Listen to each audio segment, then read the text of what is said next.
life has challenges. I talked about those challenges to an AI, and this is what the AI thought. Hey everyone, and welcome back for another deep dive with us. Yeah, welcome back. This time around, we are going to be tackling a topic that I think is very relatable. It kind of touches on how we deal with life's challenges. Yeah. You know, those big questions that we all face. And the source material for this is kind of interesting. It's a little unconventional. It's this snippet of a conversation that we found. It's literally titled Pasted Text. Okay. And it features this really insightful person named Gretel. Now, we don't have a ton of background on Gretel or the context of this conversation, but honestly, I think that just adds to the mystery of it all, right? Little intrigue. Yeah, exactly. Like we're getting this little glimpse into some really thought-provoking ideas. And the first thing that struck me was how Gretel breaks down the different ways that people react when they're unhappy with their lives. Like when things just aren't going their way. They see three main paths that people tend to take. The first one is kind of like that leaning into rest and pleasure seeking. They call it the hedonist or the addict archetype, right? So you can kind of already see where this is going. Then there's the path of like doubling down on hard work. The manic depressive archetype. So, you know, there's a lot of energy there, but it might not always be directed in the most fruitful way. Right, lots of energy, but maybe not always the healthiest. Exactly. And then finally, you have the dreamer archetype. These are the big ideas. People always chasing those what ifs.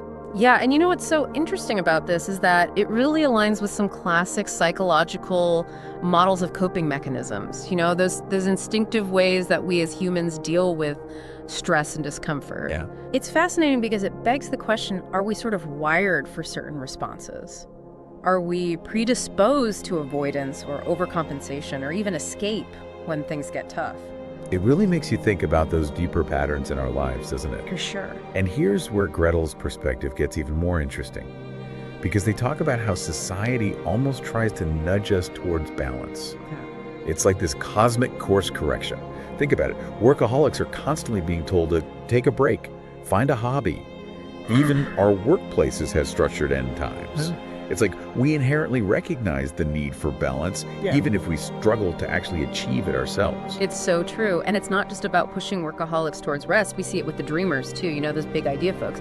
They're constantly being confronted with the realities of bills and responsibilities and the daily grind. It's like life itself is nudging them towards structure and, yes, even work.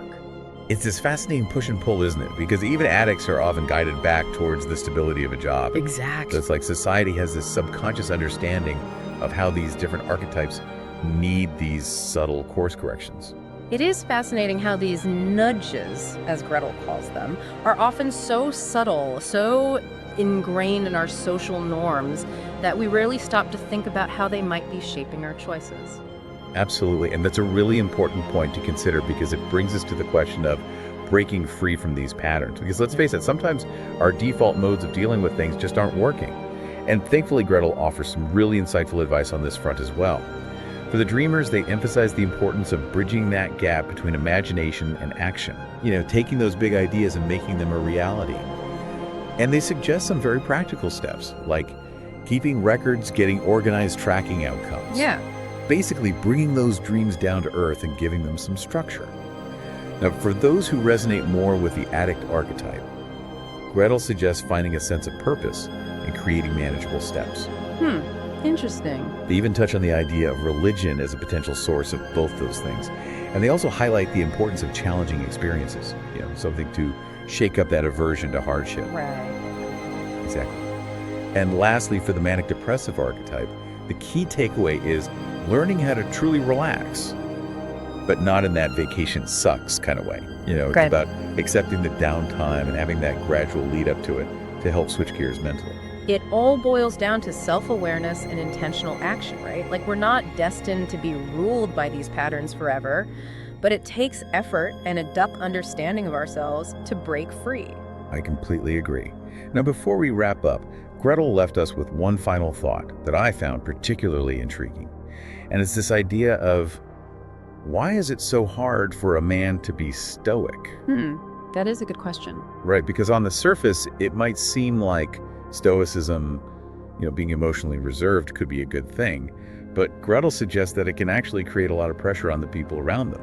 Right, because if someone is completely shutting down emotionally, someone else is often left to pick up the slack. Exactly. And it can also make it really difficult for children to connect with their fathers on an emotional level. It's a really interesting point that ties back into those deeply ingrained societal expectations of men versus women.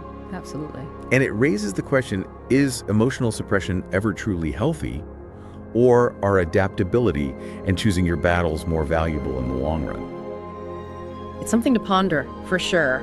You know, if total stoicism has its downsides, how do we find that balance between emotional resilience and healthy expression and connection?